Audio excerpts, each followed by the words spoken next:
نحمده ونصلي على رسوله الكريم اما بعد فقد قال الله تبارك وتعالى كما ورد في سورة الأحزاب اعوذ بالله من الشيطان الرجيم بسم الله الرحمن الرحيم يا أيها النبي إنا أرسلناك شاهدا ومبشرا ونذيرا وداعيا إلى الله بإذنه وسراجا منيرا وقال تبارك وتعالى كما ورد في سورة التوبة وسورة الفتح وسورة الصف هو الذي أرسل رسوله بالهدى ودين الحق ليظهره على الدين كله صدق الله العظيم رب اشرح لي صدري ويسر لي أمري واحلل عقدة من لساني يفقهوا قولي۔ معزز حاضرین اور محترم ناظرین، السلام علیکم ورحمۃ اللہ وبرکاتہ۔ اس سے قبل کی نشست میں ہم یہ دیکھ چکے ہیں کہ شہادت علی الناس یہ اصل میں کار رسالت کے لیے تعبیر ہے۔ حق کی گواہی دینا اپنے قول سے، پھر اپنے عمل میں اس کا نمونہ پیش کر دینا تاکہ حجت قائم ہو جائے کہ یہ کوئی ناممکن العمل بات نہیں ہے جس کا مطالبہ اللہ تعالیٰ فرما رہا ہے۔ پھر حضور کا خاص معاملہ یہ کہ آپ پر دین کی تکمیل ہو گئی، یعنی دین ایک مکمل نظام زندگی کی شکل میں کامل ہو گیا۔ تو اب ظاہر بات ہے کہ اب آپ کی طرف سے اتمام حجت اسی وقت ہو سکتی تھی جبکہ آپ اس پورے نظام زندگی کو عملاً قائم کر کے دکھاتے۔ اب یہاں غور کیجئے، کسی بھی نظام زندگی کو کسی معاشرے میں، کسی خطہ زمین میں نافذ اور قائم کرنا یہ اصل میں ایک انقلابی عمل ہے، اس لیے کہ خلا دنیا میں کہیں نہیں ہوتا، کوئی نہ کوئی نظام موجود ہوتا ہے۔ اگر کہیں بادشاہی نظام ہے اور آپ جمہوری نظام لانا چاہتے ہیں تو اس کے لیے انقلاب کی ضرورت ہے، ریولوشن کے بغیر تو نہیں ہوگا۔ اگر کہیں سرمایہ دارانہ نظام ہے لیکن آپ اشتراکی نظام لانا چاہتے ہیں تو ریولوشن از نیسیسری۔ نظام کو بدلنا ایک انقلابی عمل ہے، اور اس میں آپ کو معلوم ہے کہ دو قوتیں ایک دوسرے کے بالمقابل آتی ہیں۔ ایک وہ جو انقلاب کے نام لیوا ہوتے ہیں، ہم یہ نظام لانا چاہتے ہیں۔ ظاہر بات ہے کہ وہ ایگزسٹنگ سسٹم کو کہتے ہیں یہ غلط ہے، یہ ظالمانہ ہے، یہ ڈپریسو ہے، یہ ایکسپلائٹیٹو ہے، یہ ڈسکریمنیٹنگ ہے۔ اس نظام کو غلط کہیں گے تبھی ایک انقلاب کی ضرورت محسوس ہوگی۔ جبکہ اس نظام کے اس وقت کے جو سربراہ ہوں گے وہ سٹیٹس کو قائم رکھنا چاہتے ہیں، اس لیے کہ اس نظام کے ساتھ ان کے مفادات وابستہ ہیں۔ اب کہیں پر جاگیردارانی نظام ہے اور آپ وہاں چاہتے ہیں اشتراکی نظام لانا، تو کیا جاگیردار اسے گوارا کریں گے؟ کہیں بادشاہی نظام ہے، آپ وہاں جمہوری نظام لانا چاہتے ہیں تو کیا بادشاہ اور اس کا خاندان اسے برداشت کرے گا؟ لہذا تصادم ناگزیر ہے، ان دو قوتوں کے درمیان تصادم ہو کر رہتا ہے، اور اسی کا نام ایک انقلابی عمل ہے۔ تو یوں سمجھیے تمام انبیاء کرام میں اور تمام اللہ کے جو رسول گزرے ہیں دنیا میں، ان میں حضور کا امتیازی مقام یہ ہے کہ آپ کو ایک انقلابی جد و جہد کرنی تھی، پورا نظام قائم کرنا تھا، جس کے لیے کہ میں نے آج آیت پڑھی ہے، یہ اصل میں آیت کا ٹکڑا ہے، بڑا ٹکڑا ہے، جو 3 سورتوں میں بین ہی انہی الفاظ میں آیا ہے۔ سورہ توبہ میں، سورہ فتح میں، سورہ صف میں۔ هو الذی ارسل رسولہ بالہدی ودین الحق لِیُظْہِرَہُ عَلَى الدِّینِ کُلِّہ، وہی ہے اللہ جس نے بھیجا اپنے رسول کو صلی اللہ علیہ وسلم الہدا، قرآن حکیم دے کر اور دین حق دے کر، سچا نظام، عادلانہ نظام۔ کس لیے بھیجا؟ تاکہ غالب کرے اسے تمام کے تمام نظام زندگی کے اوپر۔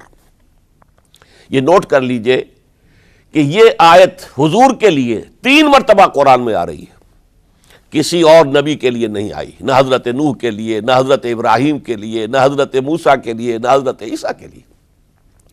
گویا کہ حضور کو جو رول اسائن ہوا وہ ایک ریولوشنری رول تھا، اور اسی وجہ سے آپ کی پوری سیرت جو ہے در حقیقت وہ انقلابی جد و جہد کے مختلف مراحل ہیں.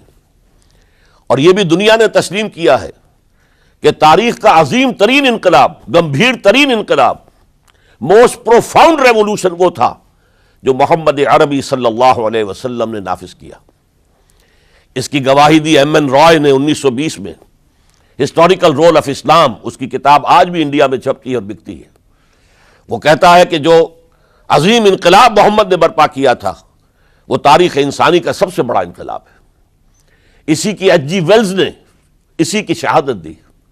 ڈاکٹر مائیکل ہارٹ نے آج سے کوئی 25 برس قبل دی 100 نامی کتاب جو لکھی، امریکہ میں چھپی مینہٹن میں، اور اس نے تاریخ انسانی کے عظیم ترین انسانوں کو پہلے 100 عظیم ترین انسان چن لیے جنہوں نے تاریخ کے رخ کو موڑا، پھر ان میں گریڈیشن کی. چنانچہ دی 100 کے ساتھ اس کتاب کا جو ذیلی عنوان ہے a selection and gradation of the 100 most influential personalities of human history, اور اس میں نمبر 1 پر لایا محمد الرسول اللہ صلی اللہ علیہ وسلم. اس انقلاب کے فلسفے کے حوالے سے آج فلسفہ شہادت کے دوسرے مرحلے کی میں بات کر رہا ہوں. ہم اس سے پہلے دیکھ چکے ہیں اس انقلاب کو برپا کرنے کے لیے سینکڑوں صحابہ نے جام شہادت نوش کیا. 70 صحابہ تو صرف غزوہ احد کے اندر شہید ہو گئے. 70 صحابہ کو ذبح کر دیا گیا، بلایا گیا تھا مبلغین اور معلمین کی حیثیت سے، اور دھوکہ دے کر انہیں ذبح کر دیا گیا. 250 سے اوپر صحابہ کرام نے جام شہادت نوش کیا ہے. تب وہ انقلاب برپا ہوا. جاء الحق وزهق الباطل ان الباطل کان زہوقا. اب انقلابی عمل کا ایک خاصہ ہے، اسے آج سمجھیے گا. تو شہادتوں کا ایک دوسرا دور جو شروع ہوا ہے، جس کے سب سے بڑے مظہر ہیں شہادت عمر فاروق رضی اللہ تعالی عنہ، شہادت عثمان غنی رضی اللہ تعالی عنہ، شہادت علی مرتضی رضی اللہ تعالی عنہ. 4 خلفائے راشدین میں سے 3 نے جام شہادت نوش کیا. اس شہادت کا پس منظر کیا تھا، اب اسے سمجھیے. ہر ریولوشن کا ایک خاصہ ہوتا ہے. یہ جو کشاکش ہو رہی ہوتی ہے انقلاب کے علمبرداروں میں اور داعیوں میں، اور اپنے نظام، قدیمی نظام کو ڈیفینڈ کرنے والوں میں، گارڈ اپ یور لائنس، تمہارے انٹرسٹ، تمہارے مفادات پر زد پڑ رہی ہے، اپنے نظام کی حفاظت کرو. یہ جو تصادم جب اس مرحلے کو پہنچ جائے کہ اس نظام کے حامی یہ محسوس کریں کہ اب ہماری پیش نہیں جا رہی، اب تو یہ انقلابی کامیاب ہو جائیں گے، ہم ان کو ریزسٹ نہیں کر سکتے، تو عام طور پر ایک حربہ وہ یہ استعمال کرتے ہیں، فی الحال اب دبک جاؤ، کونوں کھجروں میں بیٹھ جاؤ، بلکہ بظاہر ان میں شامل ہو جاؤ، اور پھر انتظار کرو کسی اپروپریٹ مرحلے پر پھر انقلاب لائیں گے. اس کا نام ہوتا ہے کاؤنٹر ریولوشنری موومنٹس. چنانچہ یہی ہوا ہے. جزیرہ نما عرب میں محمد الرسول اللہ صلی اللہ علیہ وسلم نے کفار کو، مشرکین کو شکست فاش دی. یہودی بھی جتنے آباد تھے انہیں بھی شکستیں دی. 3 قبیلے جو مدینے میں تھے وہ نکال دیے گئے. ان کا بڑا گڑھ تھا خیبر، اسے بھی فتح کر لیا گیا. انقلاب مکمل ہو گیا. اب کچھ لوگ جو ہے دبک گئے، کچھ لوگوں نے جھوٹ موٹ کو اسلام کا لبادہ اوڑھ لیا، منافقت کی شکل اختیار کر لی. اسے پنجابی میں کہتے ہیں نیوی پاؤ، اس وقت تو ذرا گردن جھکا دو، اب جب وقت آئے گا پھر دیکھیں گے، ہمیں کوئی موقع ملے گا تو پھر بغاوت کریں گے. یہ کاؤنٹر ریولوشنری موومنٹس. چنانچہ نبی اکرم صلی اللہ علیہ وسلم کے انتقال کے بعد جزیرہ نما عرب میں 2 مخالف انقلاب تحریکیں چلی. نمبر 1، کچھ مدعیان نبوت سامنے آ گئے، ہم بھی نبی ہیں، مسیلمہ کذاب ہے، طلیحہ ہے، بے شمار 6، 7، 8 بہت سے لوگ ان کو ماننے والے ہو گئے. اور اسی طریقے سے بہت سے لوگوں نے کہا کہ ہم زکوٰۃ نہیں دیں گے، حکومت کو نہیں دیں گے، ہم زکوٰۃ خود اپنی خرچ کریں گے اپنے غریبوں پر. یہ دو چیلنج تھے نظام خلافت کے لیے. اس کے اس پس منظر کو ذہن میں رکھیے. عرب میں کبھی کوئی مرکزی حکومت تھی ہی نہیں، لہذا وہ لوگ عادی نہیں تھے. اگر کوئی حکومت پہلے ہوتی تو کوئی ٹیکس ہوتے، پہلے کوئی عادی ہوتے، وہ تو وہاں پر تو کوئی نظام تھا ہی نہیں. انہیں زکوٰۃ بہت بھاری لگ رہی تھی. ہم سے یہ لیا جا رہا ہے، ہماری آمدنی کا ایک حصہ، یہ بہت انہیں کھل رہا تھا، شاخ گزر رہا تھا. اسی طریقے سے عرب کی صورت یہ تھی کہ پورا ملک تقسیم تھا، قبائلی، اور ہر قبیلے کا سردار گویا کہ اپنے علاقے کا وہ بے تاج بادشاہ تھا. جیسے آپ کو معلوم ہے افغانستان میں طالبان کے آنے سے پہلے وار لارڈز مختلف علاقوں کے اندر انہوں نے پھاٹک لگا لیے، اپنے علاقے بنا لیے، ہر ایک اپنی جگہ پر. میں خود یہاں کا مالک ہوں، مختار ہوں. اور اب طالبان کے خاتمے کے بعد دوبارہ وہی صورت پیدا ہو گئی، امن و امان ختم ہو چکا ہے، وار لارڈز ہیں، ان کے اپنے علاقے ہیں. تو ان کے لیے ظاہر بات ہے کہ وہ دبک تو گئے تھے جب ان کی پیش نہیں جا رہی تھی، جب وہ مجبور ہو گئے تھے، انہوں نے اطاعت قبول کر لی تھی. اسی لیے ان کے بارے میں سورہ حجرات میں فرمایا گیا قالت الاعراب آمنا، یہ بدو کہہ رہے ہیں ہم ایمان لے آئے. قل، اے نبی ان سے کہہ دیجئے، لم تؤمنوا، تم ایمان نہیں لائے ہو، ولکن قولوا اسلمنا، یوں کہو کہ ہم نے اطاعت قبول کر لی ہے، ہم اسلام لے آئے ہیں. ولما يدخل الايمان في قلوبكم، ابھی تک ایمان تمہارے دلوں میں داخل نہیں ہوا. یہ سب کا معاملہ نہیں تھا، لیکن اکثر کا معاملہ تھا. ان میں مومنین صادقین بھی تھے، لیکن اکثر کا معاملہ یہ تھا. یہی وجہ ہے، دیکھیے جیسے قرآن مجید کی صورت نازل ہوئی تھی تکمیل انقلاب کے بعد، اذا جاء نصر اللہ والفتح ورأیت الناس يدخلون فی دین اللہ افواجا، جب اللہ تعالیٰ کی نصرت اور مدد آ گئی اور فتح حاصل ہو گئی اور حضور کو اور صحابہ کو جزیرہ نما عرب کے اندر غلبہ حاصل ہو گیا، اب لوگ فوج در فوج آ رہے ہیں، اطاعت قبول کر رہے ہیں، دائرہ اسلام میں داخل ہو رہے ہیں. لیکن نوٹ کیجئے حضور کے انتقال کے بعد جو یہ دو کاؤنٹر ریولوشنری موومنٹس اٹھیں، ایک جھوٹے مدعیان نبوت اور ایک منکرین زکوٰۃ، ان کے نتیجے میں تقریباً تو پورا عرب مرتد ہو گیا. یخرجون من دین اللہ افواجا، اب فوج در فوج وہ اللہ کے دین سے نکل گئے، یہاں تک کہ اسلام صرف ملک کے حجاز، تھوڑا سا علاقہ، اس کے بھی بڑے شہروں تک محدود رہ گیا. یہ خطرناک صورتحال تھی جس سے کہ حضرت ابو بکر صدیق رضی اللہ تعالیٰ عنہ کو سابقہ پیش آیا. وہ اگرچہ ایک بڑے نحیف الجسم، بڑے رقیق القلب انسان تھے، بہت رحیم اور شفیق، حضور کی شخصیت کا عکس کامل تھے. جیسے حضور کی سب طبیعت میں نرمی، رقت، شفقت، رحمت، ایسے ہی ان میں. لیکن جب ذمہ داری کا بوجھ آیا ہے، چیلنج آیا ہے تاریخ کا، اس وقت معلوم ہوا کہ ان کی تو شخصیت آہنی ہے، بڑی قوی، بہت مضبوط. ان کا عزم، ان کی ہمت، ان کا استقلال، ان کا اللہ پر توکل.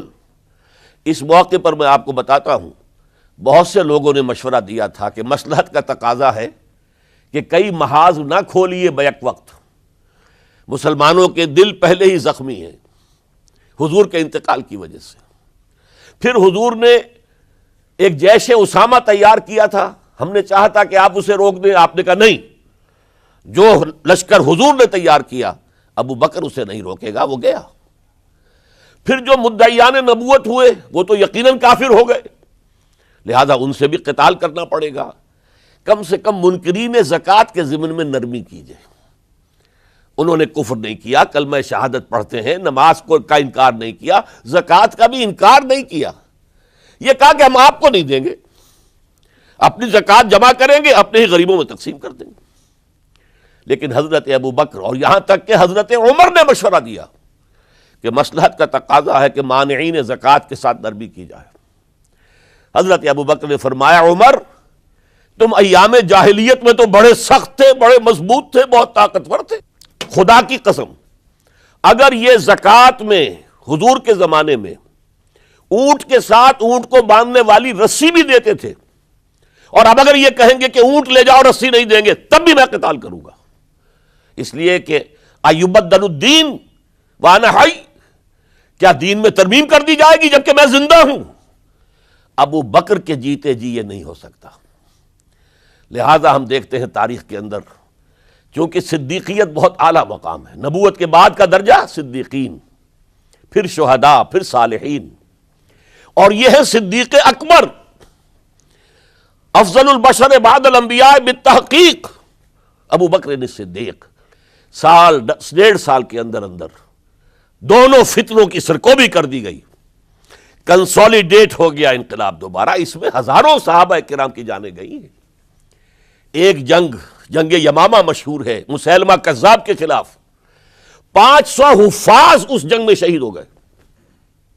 تشویش ہو گئی کہ اگر حفاظ جو ہے اس طرح شہید ہو گئے تو کہیں قرآن گم نہ ہو جائے، ضائع نہ ہو جائے۔ کتابی شکل میں تو تھا ہی نہیں، وہ تو سینوں میں محفوظ تھا، اس لیے تجویز پیش کی گئی کہ اب اسے کتابی شکل میں، جیسے ایک کتاب 2 جلد کے گتوں کے مابین ہوتی ہے، مابین دفتین مرتب کر دیا جائے۔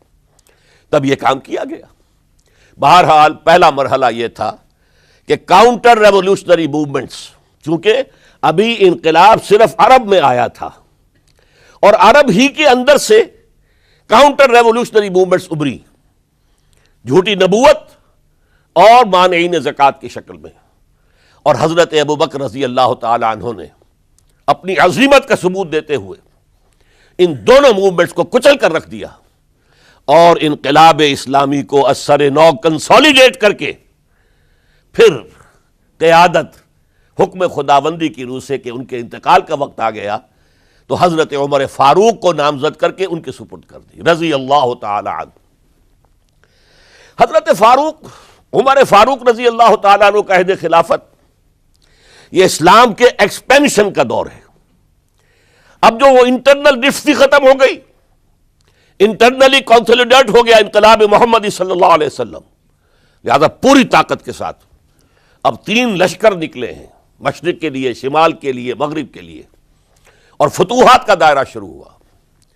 10 برس حضرت عمر رضی اللہ تعالیٰ عنہ کے خلافت کے وہ ہیں، نوٹ کیجئے، جس میں ایک سلطنت 2 سپر پاورز اس وقت کی تھی، کئی 100 سال سے چلی آ رہی تھی، 2 سپر پاورز، اور دونوں جزیرہ نمائے عرب کے سر پر بیٹھی ہوئی تھی۔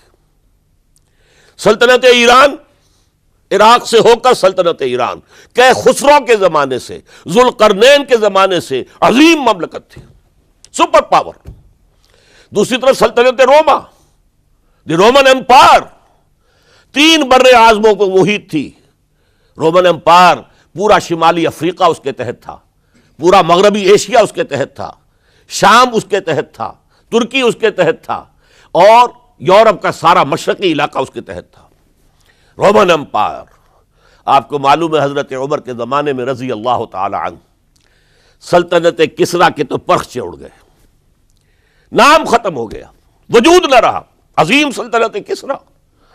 حالانکہ آپ کے علم میں ہوگا ان کا بڑا شاندار ماضی تھا، کہ خسرو اور کیقباد، بڑے بڑے یہ کیانی کہلاتے ہیں، یہ کیاں جو ہے یہ بڑی عظیم ایک یوں سمجھیے کہ خاندان تھا بادشاہوں کا، لیکن یہ کہ وہ پوری سلطنت کسریٰ ختم ہو گئی۔ کیوں؟ اس نے حضور کے نامہ مبارک کو چاک کیا تھا، اور حضور نے فرما دیا تھا صلی اللہ علیہ وسلم، خسرو نے میرا خط نہیں چاک کیا، اپنی سلطنت چاک کر دی، اور واقعتاً سلطنت کسریٰ جو ہے ختم ہو گئے، نام و نشان ختم ہو گیا۔ دوسری طرف سلطنت روما تھی، عیسائیوں کے ساتھ، چونکہ وہ تھی کرسچین، عیسائیوں کے ساتھ حضور کے زمانے میں کوئی براہ راست تصادم نہیں ہوا تھا، سارا تصادم ہوا تھا یا مشرکین عرب سے اور یا یہودیوں سے۔ عیسائی جو ہے عربین پیننسولا میں تھے ہی نہیں، یمن کے علاقے میں کچھ تھے لیکن ان کی کوئی حیثیت نہیں تھی، لہذا کوئی کنفرنٹیشن نہیں ہوئی۔ دوسرے عیسائیوں میں ابھی اہل علم موجود تھے، جیسے آپ کو معلوم ہے نجاشی بادشاہ کیسے ایمان لے آئے، اس نے حضرت عیسیٰ کے بارے میں پوچھا، حضرت جعفر طیار رضی اللہ تعالیٰ عنہ نے سورہ مریم کی آیات پڑھ کر سنائیں، اور اس نے کہا بین ہی جو ان آیات میں تم نے پڑھا ہے عیسیٰ کی حقیقت اس سے تن کے برابر بھی زیادہ نہیں ہے۔ اسی طرح ہرقل نے جب اس کو حضور کا نامہ مبارک پہنچا، اس نے جو بھی پیغامبر آئے تھے ایلچی، ان کا اکرام کیا، احترام کیا۔ وہ عالم تھا، جان گیا کہ یہ نبی آخر الزماں ہے، چاہتا تھا کہ میں ایمان لے آؤں بشرطے کہ میرے سارے درباری سپہ سالار بھی ایمان لے آئیں۔ جیسے کہ سن 300 عیسوی میں پوری رومن امپائر نے عیسائیت اختیار کی تھی، اس سے پہلے وہ بت پرست تھے۔ 300 عیسوی میں سلطنت روما کا جو ایمپرر تھا وہ ایمان لے آیا حضرت عیسیٰ پر۔ اس وقت تک ظاہر بات ہے اسلام حضرت عیسیٰ کا دین تھا، حضور تو ابھی آئے نہیں، حضور کے آنے میں تو ابھی 300 برس باقی ہیں۔ وہ عیسائی ہو گیا، پوری مملکت عیسائی ہو گئی، تو وہ نظام جو تھا حکومت کا برقرار رہا، انٹیکٹ رہا۔ ہرقل یہ چاہتا تھا کہ اسی طرح میری پوری سلطنت ایمان لے آئے تو میری حکومت برقرار رہے، لیکن یہ کہ اس کے جو درباری تھے اور اس کے بڑے بڑے جو سپہ سالار اور جرنیل تھے انہوں نے ریجیکٹ کر دیا، اور یہ بادشاہت کی بیڑی اس کے پاؤں میں پڑی رہ گئی۔ ایمان تو نہیں لایا لیکن پہچان گیا تھا حضور کو صلی اللہ علیہ وسلم۔ اور اس سلطنت روما سے پھر آپ کو معلوم ہونا چاہیے کہ مسلمانوں نے اس کی 3 ٹانگوں میں سے 2 ٹانگیں توڑ دی، پورے شمالی افریقہ سے نکال باہر کیا، پورے مغربی ایشیا سے، یہ شام اور ترکی کا علاقہ اناطولیہ نکال دیا، اور اس کی سلطنت محدود رہ گئی یورپ کے اندر۔ تو یہ عظیم کام ہوئے ہیں حضرت عمر رضی اللہ تعالی عنہ کے عہد میں۔ اب سوچئے اس عظیم ریولوشن کا بھی کوئی کاؤنٹر ریولوشن ہونا چاہیے تھا کہ نہیں؟ ایرانی بڑے زبردست نیشنلسٹ لوگ تھے، نسل پرست، اپنی نسل پر فخر کرنے والے، ہماری روایات عظیم ہیں، ہم خسرو کے وارث ہیں۔ اور آپ کو معلوم ہے کہ آخری جو بادشاہ تھا رضا شاہ پہلوی، وہ چاہتا تھا کہ خسرو کے دور کی عظمت اور سطوت کو دوبارہ لے آئے۔ 2500 سالہ جشن اس نے منایا تھا، وہ چاہتا تھا وہی شان میری ہو جائے جو خسرو کی تھی۔ یہ جو ان کے اندر نیشنلزم تھا، جب ان کی سلطنت کے پرچے اڑ گئے حضرت عمر رضی اللہ تعالیٰ عنہ کے ہاتھوں، تو ان کے دلوں میں حضرت عمر کی دشمنی، وہ خون کے پیاسے ہو گئے عمر کے رضی اللہ تعالیٰ عنہ۔ میں یہاں آپ کو ذرا ایک حوالہ دے دوں، فردوسی نے جو شاہ نامہ لکھا، حالانکہ وہ مسلمان تھے لیکن چونکہ پرانے ایرانی ذہن کی عکاسی کر رہے تھے، تو انہوں نے جب کہ عرب فوجیں آئی ہیں تو اس نے ایران کا جو اپنے اوپر فخر تھا اس کی ترجمانی کرتے ہوئے لکھا ہے، زشیر شتر خوردن و سوسمار عرب را بجائیست آیت قرار کہ تخت کیارا کنند آرزو تفو برتو ہے چرخ کرداں تفو، کہ یہ عرب اونٹنیوں کا دودھ پینے والے، گوہ کھانے والے، یہ گوہ ایک بڑی سی چھپکلی کا جیسا جانور ہوتا ہے جو صحرا کے اندر ہوتا ہے، اور وہ اپنا ایک گھر بنا کر رہتا ہے، اسے کھاتے تھے یہ۔ تو یہ گوہ کھانے والے، اونٹنیوں کا دودھ پینے والے عرب، آج ان کی یہ جرت، یہ جسارت، یہ ہمت کہ تخت کیاں کنند آرزو، کہ وہ آج آرزو کر رہے ہیں کہ کئے سلطنت کئے کا تخت جو ہے وہ ہمیں مل جائے۔ تفو برتو ہے چرخ گرداں تفو، تف ہے تجھ پر اے گردش کرنے والے آسمان، تف ہے تجھ پر۔ لہذا اب کاؤنٹر ریولوشنری موومنٹس آئی ہے، حضرت عمر کی شہادت اس کا نتیجہ ہے۔ ہرمزان ایک جرنیل تھا اور اس کے جنگی جرائم اتنے شدید تھے ایرانی کے کہ واجب القتل تھا۔ وہ گرفتار ہو کر حضرت عمر کے سامنے پیش کیا گیا۔ حضرت عمر نے فرمایا یہ واجب القتل ہے، اس کی گردن اڑا دی جائے۔ اس کی چالاکی دیکھیے، اس نے کہا امیر المومنین، اے مسلمانوں کے امیر عمر رضی اللہ تعالی عنہ، مجھے ذرا پانی پلوا دیجیے۔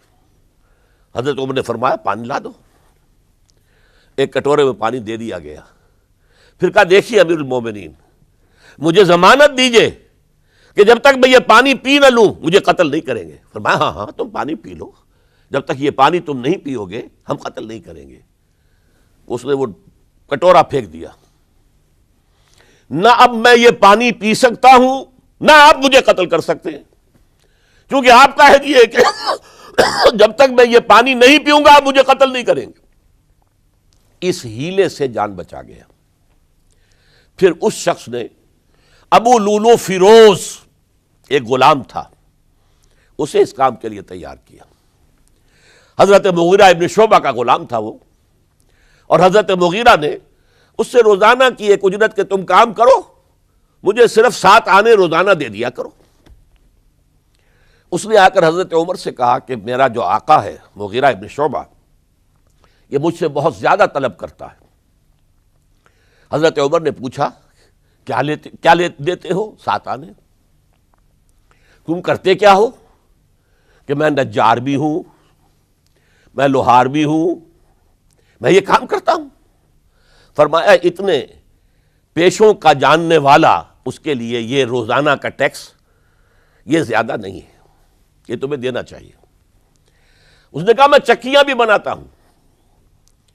حضرت عمر نے فرمایا پھر ایک چکی ذرا مجھے بھی بنا دینا۔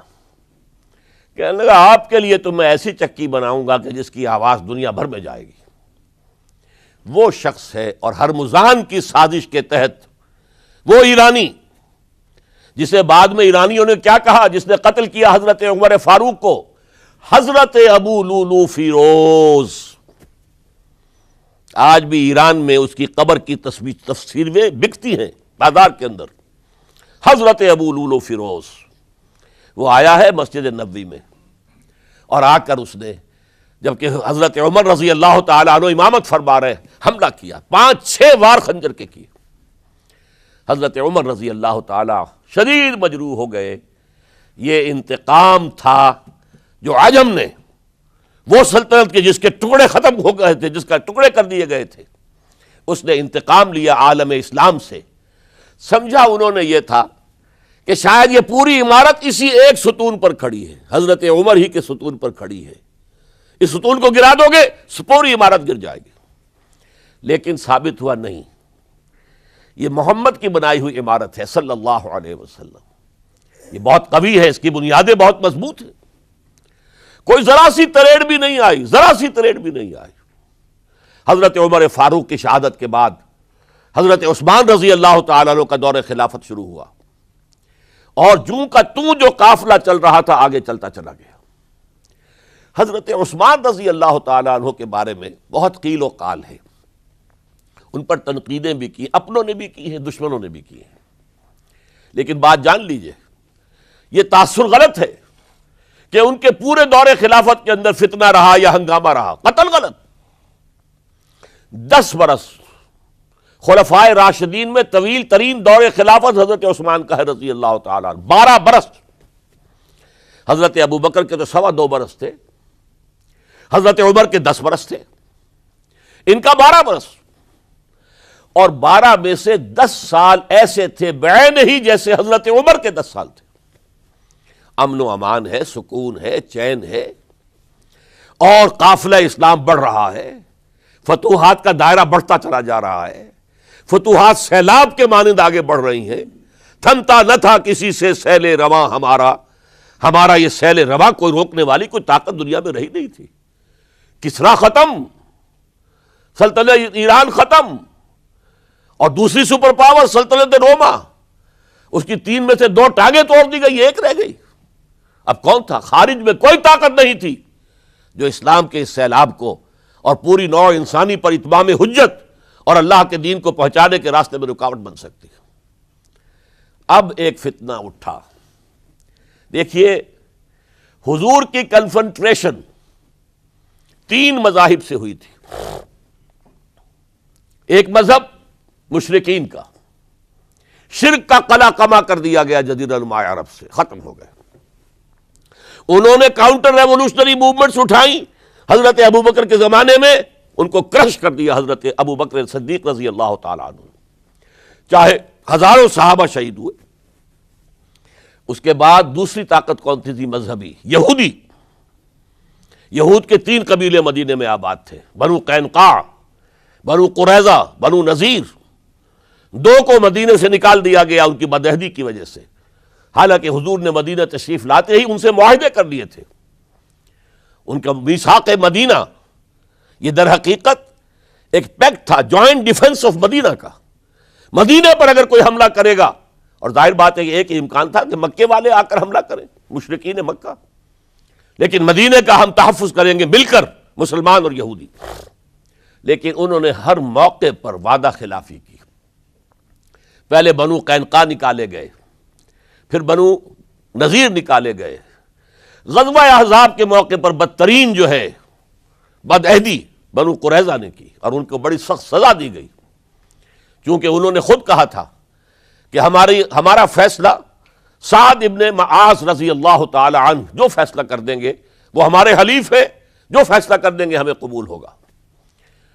اور حضرت سعد نے تورات کے حکم کے مطابق فیصلہ کیا کہ ان کے جتنے جوان ہیں وہ قتل کر دیے جائیں گے. بڑی سخت سزا تھی کہ جو دی گئی ہے، اس میں کوئی شک نہیں. پھر ان کا اڈا تھا بہت بڑا خیبر میں، وہ نکال دیا گیا، وہاں سے انہیں نکالا گیا. اس کے اوپر مسلمانوں نے قبضہ کیا. جیسا کہ میں نے عرض کیا، عیسائیوں سے کوئی کنفرنٹیشن نہیں ہوئی تھی، لیکن ان دو کے ساتھ ایک مشرکین عرب کا خاتمہ ہوا اور ایک جزیرہ نما عرب سے یہودیوں کا خاتمہ ہوا. لہذا ان کے اندر جلن تھی، انتقام کی آگ تھی. سب سے بڑا تو حسد تھا کہ 2000 سال سے نبوت اور رسالت ہمارے پاس تھی. موسیٰ سے لے کر عیسیٰ تک علیہم الصلاۃ والسلام 1400 برس ہماری تاریخ کے وہ ہیں کہ کوئی ایک لمحہ بھی نہیں تھا کہ کوئی نبی موجود نہ ہو. نوٹ کیجئے اس بات کو. حضرت موسیٰ 1400 قبل مسیح میں اور حضرت عیسیٰ سن عیسوی کا آغاز، ان 1400 سالوں میں مسلسل نبوت بنی اسرائیل میں رہی. یہ حدیث ہے بخاری شریف کی، کانت بنو اسرائیل تسوسہم الانبیاء. بنی اسرائیل کی حکومت، ریاست، سیاست کا کام انبیاء کرتے تھے. اذا ہلک نبی خلفہ نبی، جب بھی نبی کا انتقال ہوتا تھا ان کا خلیفہ دوسرا نبی ہوتا تھا. یہ چین ٹوٹی نہیں. 1400 برس آپ کو معلوم ہے حضرت داؤد بادشاہ بھی ہے، خلیفہ بھی ہے، نبی بھی ہے. ان کے بیٹے حضرت سلیمان بادشاہ بھی ہے، نبی بھی ہے، خلیفہ بھی ہے. اسی طریقے سے یہ سلسلہ چلتا رہا. تورات انہیں دی گئی، انجیل انہیں دی گئی، زبور انہیں دی گئی، بے شمار صحیفے اور دوسرے چھوٹے نبیوں کو دیے گئے. لیکن پھر اللہ تعالیٰ نے نبی آخر الزماں کی حیثیت سے محمد الرسول اللہ کو چن لیا، جو اسرائیلی نہیں تھے، جو اسماعیلی تھے، حضرت ابراہیم کے بڑے صاحبزادے حضرت اسماعیل علیہ السلام کی اولاد میں سے. اس پر انہیں سخت رنج، حالانکہ وہ پہچانتے تھے حضور کو. ان کی کتابوں میں جو نشانیاں لکھی تھی وہ پوری حضور پر جو ہے مطابق ہو رہی تھی. قرآن کہتا ہے یعرفونہ کما یعرفون ابناہم، وہ ایسے پہچانتے ہیں محمد کو صلی اللہ علیہ وسلم جیسے کہ اپنے بیٹوں کو پہچانتے. لیکن انہوں نے نہیں مانا. بدترین دشمن، حسد کی آگ میں جلنے والے، اور آج تک وہی معاملہ ہے. ان کی نیچر تبدیل نہیں ہوئی ہے. اب جو کچھ قیامت صغریٰ آنے والی ہے مڈل ایسٹ میں، عراق پر حملے کے بعد جو کچھ ہوگا، اس سب کی سازش کس نے کی ہے؟ یہود نے. یہ ساری اسرائیلی سازش ہے. بہرحال یہ علیحدہ بات ہو جائے گی. اب انتقام یہودیوں کا آیا. یہودیوں کو یہ معلوم تھا ہم تعداد میں اتنے کم ہیں اور ڈسپرسڈ ہیں.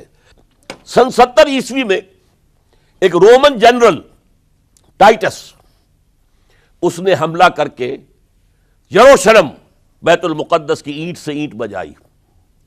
1,33,000 یہودی ایک دن میں قتل کیے. اور ان کا سیکنڈ ٹیمپل جو تھا، جو حضرت سلیمان نے بنایا تھا، معبد، عبادت گاہ، ہم تو اسے مسجد کہیں گے، مسجد اقصی، لیکن انہوں نے اسے کہا ہیکل، ٹیمپل. اس کو گرا دیا تھا نبوکڈنضر نے 587 عیسوی میں. دوبارہ انہوں نے بنایا، اسے ٹائٹس نے گرا دیا. وہ آج تک گرا پڑا ہوا ہے، آج تک. صرف ایک دیوار اس کی سلامت ہے جسے وہ ویلنگ وال کہتے ہیں. وہاں جا کر ماتم کرتے ہیں، روتے ہیں، پیٹتے ہیں. اور اس کو اس وقت سے نکال دیا گیا یہودیوں کو، نکل جاؤ فلسطین سے، بھاگ جاؤ یہاں سے، دفع ہو جاؤ. لہٰذا وہ ڈسپرس ہو گئے. کوئی یورپ چلے گئے، کوئی روس چلے گئے، کوئی ہندوستان چلے گئے، کوئی افریقہ کے ممالک میں چلے گئے، کچھ ایران میں آ گئے. یہ سب اس کو وہ کہتے ہیں ڈایاسپورا، ہمارا وہ دور جس میں ہم دنیا میں منتشر تھے.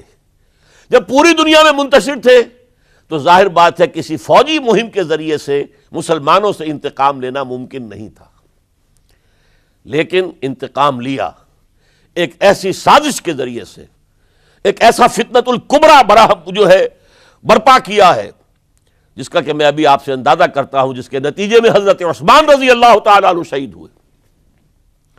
اس کو یوں سمجھیے کہ حضور کے دور میں جن لوگوں نے شہادتیں پیش کی، انہوں نے اسلام کو قائم کرنے کے لیے شہادتیں دی. اب دور خلافت راشدہ میں جو شہادتیں پیش کی گئیں وہ اسلام کو قائم رکھنے کے لیے، جو عمارت بن گئی ہے اب گرنے نہ پائے، اسے دشمن گرا نہ دیں، اس ڈیفنس کے اندر، اس تحفظ کے اندر جانے دی، ہزاروں نے دی. چنانچہ ایک یہودی عبداللہ ابن سبا، یمن کا رہنے والا، اسلام کا لبادہ اوڑھ کر آتا ہے منافق بن کر، حالات کا جائزہ لیتا ہے، کہاں پانی مرتا ہے، کس طریقے سے میں ان میں انتشار پیدا کر سکتا ہوں، کس طریقے سے مسلمانوں کو آپس میں لڑا سکتا ہوں. اس نے آ کر دیکھیے تاریخ کے اندر اس سے پہلے بھی ہوا تھا، حضرت عیسیٰ کے دین، اصل دین کو ختم کرنے والے سینٹ پال، جب تک حضرت مسیح دنیا میں تھے سینٹ پال بدترین دشمن تھا حضرت عیسیٰ کا. لیکن جب حضرت عیسیٰ کو اٹھا لیا گیا رفع سماوی کے بعد، وہ عیسائیت کا لبادہ اوڑھ کر آ گیا. مجھے عیسیٰ کی زیارت ہوئی ہے، میں ان پر ایمان لے آیا ہوں، اور اس کے بعد حضرت عیسیٰ کے دین کو ختم کر کے رکھ دیا، توحید کو تثلیث میں بدل دیا. اس سے بڑی تباہی کیا ہوگی؟ اور حضرت عیسیٰ کہہ کر گئے تھے کہ میں صرف بنی اسرائیل کے گھرانے کی کھوئی ہوئی بھیڑوں کی تلاش میں آیا ہوں. اس نے جینٹائلز، غیر یہودی جو ہے، ان کے اندر بھی اپنی دعوت و تبلیغ کا معاملہ شروع کیا. نمبر 3 حضرت عیسیٰ کہہ کر گئے تھے، دیکھنا یہ نہ سمجھنا کہ میرے آنے سے شریعت موسوی ختم ہو گئی ہے. Don't think I have come to destroy law, the Mosaic law, حضرت موسیٰ کی شریعت لاگو رہے گی تم پر. سینٹ پال نے ساکت کر دیا. تو جدید عیسائیت، ڈاکٹر مائیکل ہارٹ، جس کا میں نے حوالہ دیا دی 100 کا مصنف، وہ کہتا ہے کہ موجودہ عیسائیت کرسچینٹی نہیں ہے، پالزم ہے. یہ حضرت عیسیٰ کا دین نہیں ہے، یہ تو پال کا دین ہے. ایک شخص نے یہ کام کر دیا. اسی طرح کا ایک شخص آیا تھا عبداللہ ابن سبا. اس نے سب سے پہلے تو دیکھا کہ اس معاشرے کے اندر قریش کے 2 گھرانوں کی بڑی پرانی چشمک ہے، بنو امیہ، بنی ہاشم. پرانی ان کے اندر قبائلی چشمک چلی آ رہی ہے. اسلام نے آ کر اسے دبا دیا. ختم نہیں ہوتی یہ چیزیں، نسل بعد نسل چلتی ہیں، اندر دبی رہتی ہیں. آگ بجھی ہوئی نہ جان، آگ دبی ہوئی سمجھ. اس نے جان لیا کہ یہ بہترین موقع ہے، اگر اس قبائلی عصبیت کو میں ہوا دے سکوں تو مسلمان منقسم ہو جائیں گے، ایک دوسرے کے ساتھ دست و گریبان ہو جائیں گے. اس نے آتے ہی کہنا شروع کیا، خلافت کا حق بنو ہاشم کا ہے. یہ عثمان، یہ بنو امیہ میں سے ہے، بنو امیہ کو کوئی حق نہیں ہے خلافت کا. 2 پہلے جو خلیفہ تھے، حضرت ابوبکر، حضرت عمر، وہ نہ ہاشمی تھے نہ اموی تھے. حضرت ابوبکر بنو تیم میں سے تھے، نہ ہاشمی نہ اموی. حضرت عمر بنو عدی میں سے تھے، نہ ہاشمی نہ اموی. حضرت عثمان تھے بنو امیہ میں سے. اب یہاں دکھتی ہوئی رگ کو اس نے چھیڑا. حضور ہاشمی تھے، بنو ہاشم کا حق ہے خلافت. عثمان غاصب ہے معاذ اللہ رضی اللہ تعالی عنہ، پچھلے دونوں بھی غاصب تھے. خلافت حق ہے بنو ہاشم کا. پھر حضرت علی کی شان میں یہاں تک کہ یہ تو خدا حلول کیے ہوئے ہیں علی کے اندر، یہ گاڈ انکارنیٹ ہے، یہ خدا ہے. دیکھیے توحید بھی ختم کی، اس نے تثلیث بنائی تھی، اور حضرت عیسیٰ کو خدا کا بیٹا بنایا تھا. اس نے حضرت علی کو خدا بنا دیا. اور آپ کو معلوم ہونا چاہیے آج بھی نصیری شیعہ دنیا میں موجود ہیں جو حضرت علی کو خدا کہتے ہیں. دی گاڈ انکارنیٹ، کہ اللہ جو ہے حلول کر گیا تھا حضرت علی کے اندر رضی اللہ تعالیٰ عنہ، معاذ اللہ ثم معاذ اللہ ثم معاذ اللہ۔ پھر اس نے ایک طریقہ اختیار کیا، حضرت عثمان پر تنقیدیں شروع کی، حضرت عثمان کے گورنرز کے خلاف جھوٹے الزامات لگانے شروع کیے، اڈے بنا لیے بصرہ میں، کوفہ میں، مصر میں، اور وہاں بصرے میں کوفے کے امیر کے خلاف اس نے یہ کر دیا، اس نے یہ کر دیا، اس نے خیانت کی، اس نے فلاں کیا، بیت المال پہ ڈاکہ ڈالا، اور کوفے میں بصرہ کے امیر کے خلاف، شام میں دمشق میں مصر کے گورنر کے خلاف، اور مصر میں جا کر شام کے گورنر کے خلاف، اور ہر جگہ حضرت عثمان رضی اللہ تعالیٰ عنہ کے خلاف۔ اب آپ کو معلوم ہے اس دنیا میں تو اطلاعات بھی نہیں پہنچتی تھی آسانی سے، کئی کئی دن میں جا کر، کئی ہفتوں میں جا کر تو خط پہنچتے تھے، کوئی ٹیلی فون نہیں، کوئی تار نہیں، کوئی بے تار برقی نہیں، کچھ بھی تو نہیں، وائرلیس نہیں، کچھ نہیں، لہٰذا یہ فتنہ بڑھتا رہا بڑھتا رہا بڑھتا رہا بڑھتا رہا اندر ہی اندر، اور پھر ہر جگہ سے بلوائی، وہ جو سبائی کہنا چاہیے، وہ مدینے میں آ گئے، گھیرا کر لیا اور مطالبہ کیا کہ حضرت عثمان مستعفی ہو جائیں، خلافت چھوڑ دیں۔ حضرت عثمان نے کہا تمہارے کہنے سے میں نہیں چھوڑ سکتا۔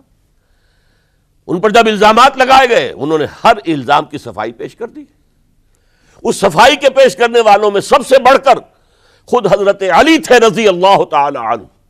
مسجد نبوی میں آ کر انہوں نے ان بلوائیوں کو جمع کیا اور حضرت عثمان کے خلاف جو بھی الزام لگائے گئے تھے ان سب کی صفائی اور جواب دیا اس کا، لیکن بلوائی جو ہے اڑے ہوئے تھے۔ ادھر سے حضرت امیر معاویہ، وہ عامل تھے، گورنر تھے شام کے، انہیں اطلاع مل رہی ہے، وہ کہتے ہیں آپ ہمیں اجازت دیجئے ہم فوج لے کر آئیں اور ان کے ٹکڑے اڑا دیں۔ لاکھوں کی فوجیں تھی کھڑی ہوئی، حضرت عثمان کی مملکت کا آپ تصور کر سکتے ہیں؟ قرآن میں عظیم ترین حکمران کے نام سے کے حوالے سے نام آیا ذوالقرنین کا۔ ذوالقرنین کے خسرو یا سائرس، اس کی سلطنت سے کم 2 گنا بڑی سلطنت تھی جس پر حضرت عثمان رضی اللہ تعالی عنہ حکومت کر رہے تھے۔ مصر سے عمرو بن العاص کہہ رہے ہیں کہ آپ اجازت دیجئے میں فوج لے کر آؤں اور ان کا ٹکڑا کر دیا جائے، تکہ بوٹی کر دی جائے۔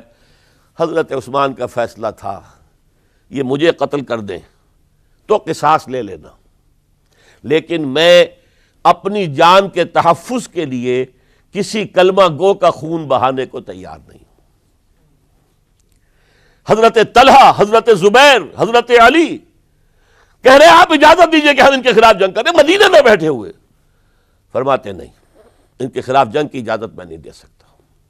یہ میری ذاتی، مجھ پر تنقیدیں کر رہے ہیں، ذاتی دشمنی ہے، میں اپنی ذات کے تحفظ کے لیے کسی کلمہ گو کا خون جو ہے نہیں بہاؤں گا۔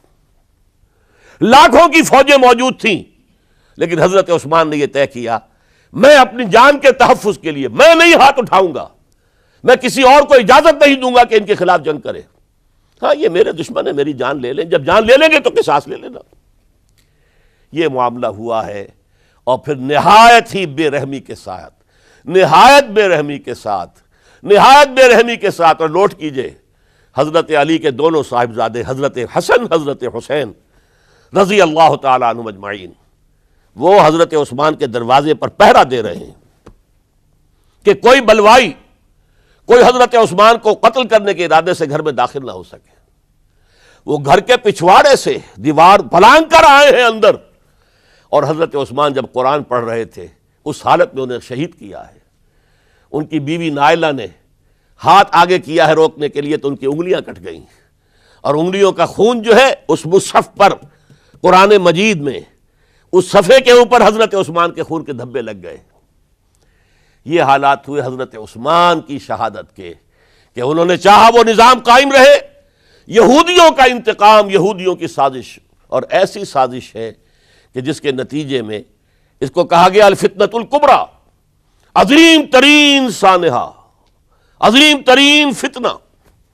اور اس کے بعد جو خانہ جنگی ہوئی ہے، حضرت علی رضی اللہ تعالی عنہ اس کے بعد خلافت قبول کرنے کو تیار نہیں تھے، حضرت طلحہ قبول کرنے کو تیار نہیں تھے، کوئی بھی تیار نہیں۔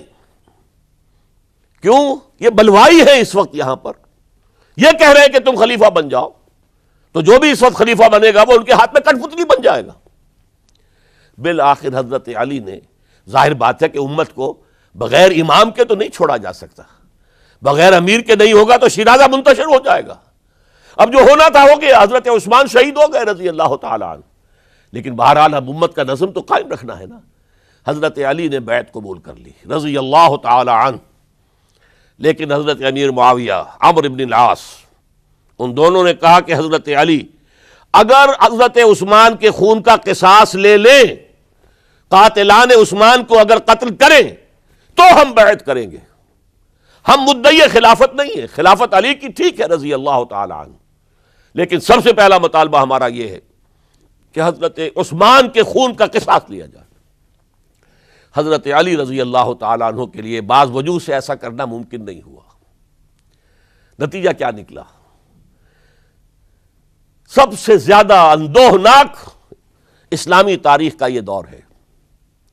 حضرت علی کے دور خلافت میں باہمی خانہ جنگی رہی مسلسل۔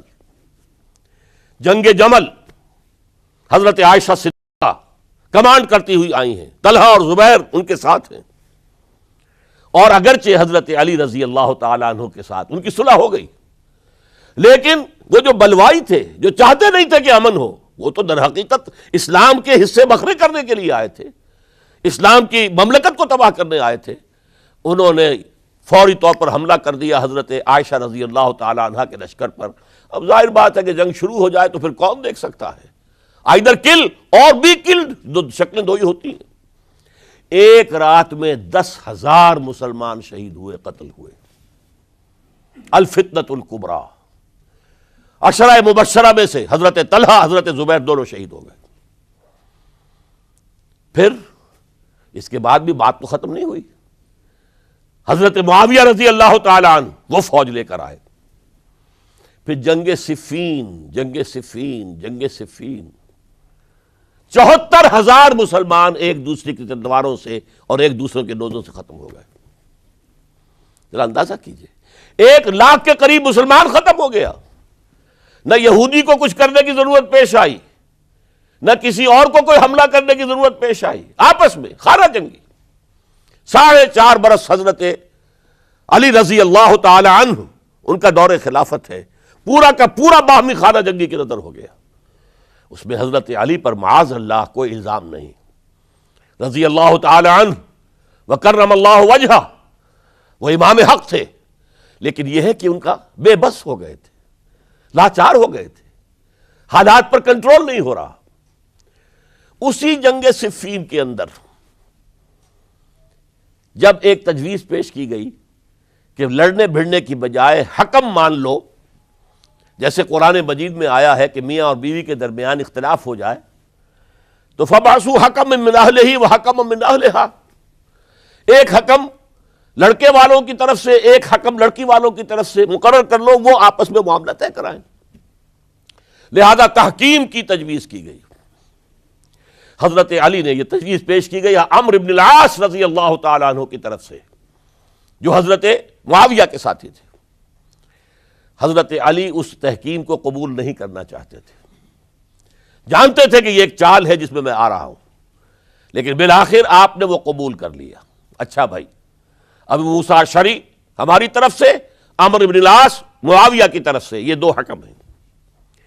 اس موقع پر اب تحکیم کیا ہوئی، کیا اس کی شرائط تھیں، کیا اس میں نہیں جانا چاہتا، اس وقت میں تاریخ نہیں بیان کر رہا، بلکہ مجھے اب چوتھے خلیفہ حضرت علی کی شہادت کا پس منظر بیان کرنا ہے۔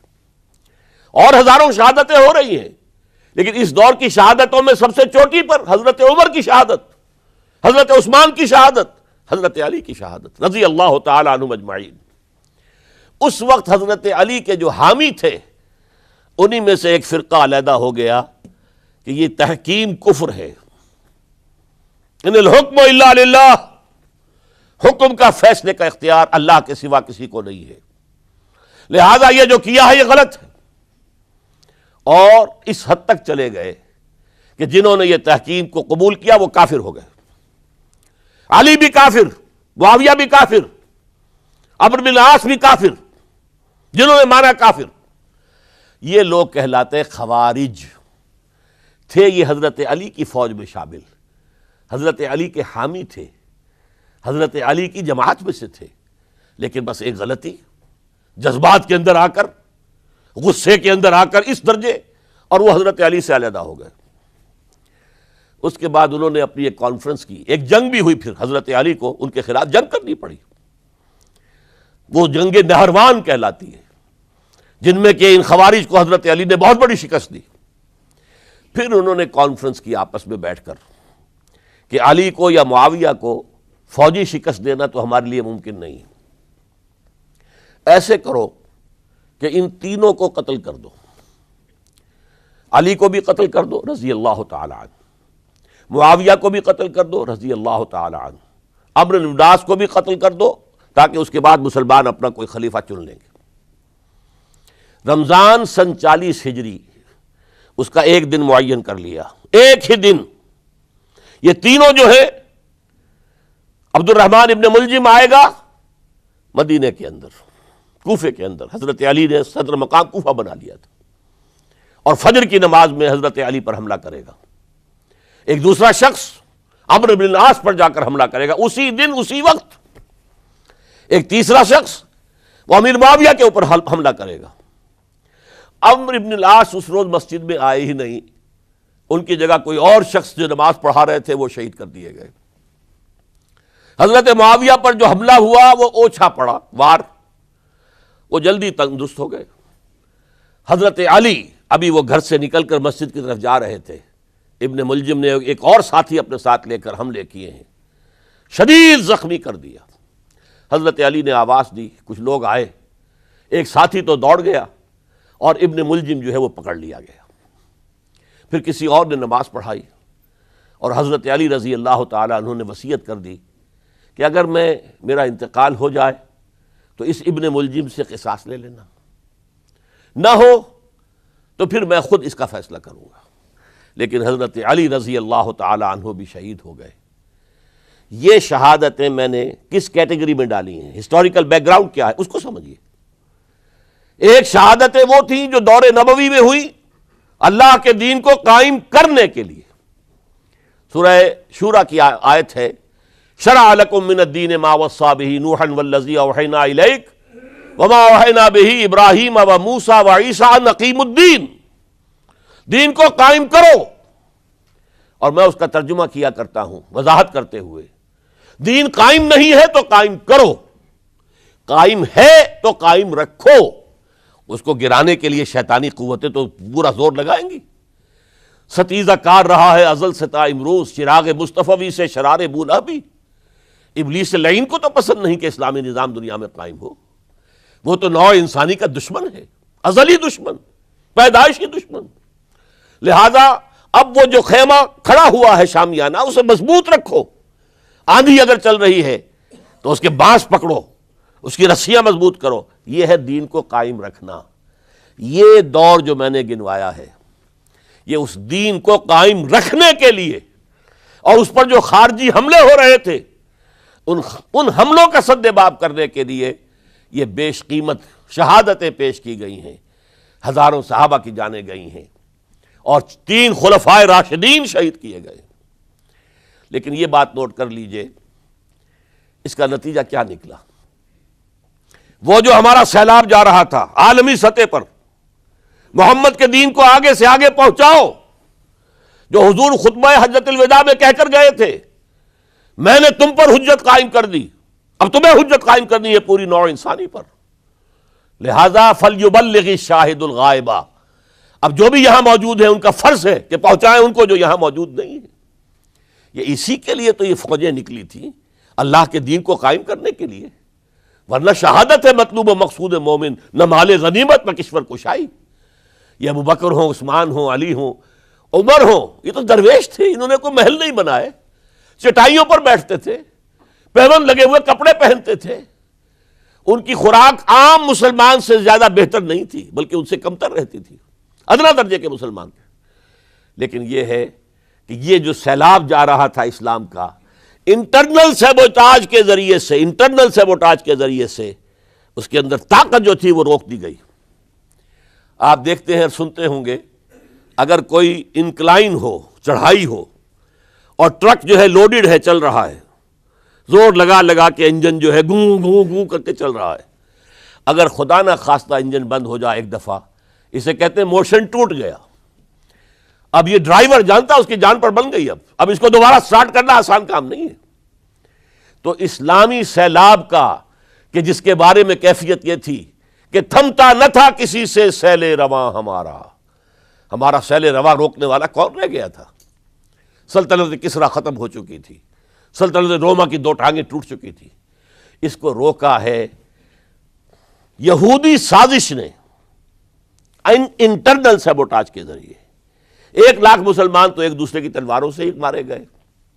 خلافت راشدہ کا یہ نظام یہ پھر ایک سیڑھی نیچے اتر گیا. اس کے بعد دور بنو امیہ شروع ہوا ہے. عارضی سا حصہ یہ ہے کہ حضرت علی سے کہا گیا کہ ہم آپ کے بیٹے حضرت حسن کے ہاتھ پر بیعت کر لیں. آپ نے فرمایا نہ میں تمہیں روکتا ہوں نہ تمہیں حکم دیتا ہوں، یہ تمہارا معاملہ ہے. بہرحال لوگوں نے حضرت حسن کے ہاتھ پر بیعت کر لی. اب حضرت معاویہ کا اور حضرت حسن کا معاملہ شروع ہوا. حضرت حسن نکلے 50,000 کی فوج لے کر، اس وقت سے بہت بڑی فوج لے کر امیر معاویہ آئے. لیکن حضرت حسن رضی اللہ تعالی نواسۂ رسول، اور ان کے بارے میں یہ کہا جاتا ہے کہ حضور سے بہت مشابہ تھے، بہت مشابہ تھے مزاج میں اور شکل و صورت میں. اور کہتے ہیں کہ یہ اوپر کا حصہ جو ہے اس میں بہت مشابہت تھی حضور میں اور حضرت حسن میں. اور حضرت حسن کے بارے میں حضور نے ان کے بچپن میں فرمایا تھا میرا یہ بیٹا مسلمانوں کے 2 گروہوں کے مابین صلح کرائے گا. اور وہی معاملہ ہوا. حضرت حسن نے جب دیکھا کہ یہ خون ریزی کب تک چلے گی، انہوں نے صلح کی پیشکش کی حضرت امیر معاویہ کو. امیر معاویہ نے سادہ کاغذ بھیج دیا کہ جو چاہے شرطیں آپ لکھ دیں میں مانتا ہوں. سادہ کاغذ جسے آپ کہیں گے بلینک چیک. حضرت حسن رضی اللہ تعالیٰ عنہ نے شرائط لکھ دی، حضرت امیر معاویہ نے قبول کر لی. جنگ ختم ہو گئی. اب خلافت ہوئی حضرت معاویہ کی رضی اللہ تعالی عنہ. لیکن حضرت معاویہ اگرچہ جلیل القدر صحابی ہیں، نوٹ کر لیجئے، حضور کے برادر نسبتی ہیں، حضور کے سالے ہیں. ان کی ہمشیرہ ام حبیبہ رضی اللہ تعالی عنہ حضور کی زوجہ محترمہ ہیں. ابو سفیان کے یہ بیٹے ہیں، ابو سفیان کی وہ بیٹی ہیں. اور ان کے بارے میں حضور نے فرمایا اللہم اجعلہ ہادیا مہدیا.